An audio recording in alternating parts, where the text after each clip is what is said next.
Welcome back on this rainy Thursday evening. We got this low pressure system currently into North Dakota that's going to produce some snow into northern Minnesota. Right now we're dealing with some widespread rain through southern Minnesota.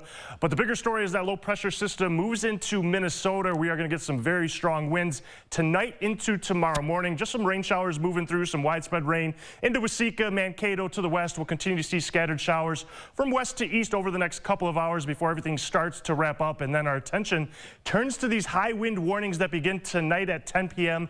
lasting through 7 a.m. tomorrow morning, because we are talking some very strong winds behind a cold front. As that wind shifts to the northwest, you can see these gusts as we go through tonight, especially after midnight. We're talking gusts around 60 miles per hour or stronger. Going to be a loud, windy night. That wind will still be breezy as we go into tomorrow, but it starts to diminish as we get into Friday afternoon, and especially as we get into tomorrow night, that wind will turn light. Then we go into this weekend. We have winter storm watches in effect from Saturday evening all the way through into Monday morning, because this is going to be a long duration event.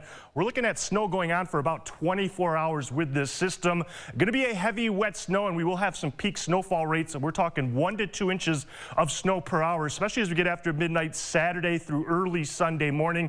And with this system, there is going to be plenty of Pacific and Gulf moisture to feed into what is going to be, again, a heavy, wet snow. The wind also is going to pick up on Sunday, and that is going to lead to very poor visibility, very tough travel. Probably going to be a lot of roads with travel not advised, especially as we get into Sunday. Now, snow starts to try to move in as we get into Saturday afternoon.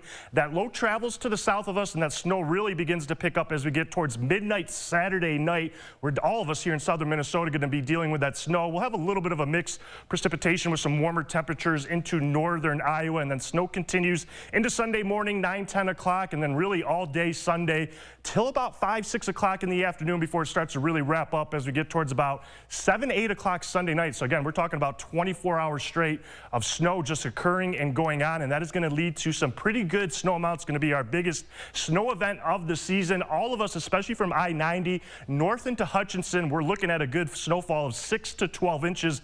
But inside that bubble, especially as you go from about Blue Earth County north towards about Hutchinson, there will be some localized amounts. We're talking a foot or more. Some areas could see 13, 14 inches of snow by the time this system wraps up and exits as we get into Sunday night. Behind it, it is going to be cold Monday. We're talking just a high temperature of 10 degrees, a low of -4. We finally start to warm up, though, as we get later into the week. We wrap things up after the break.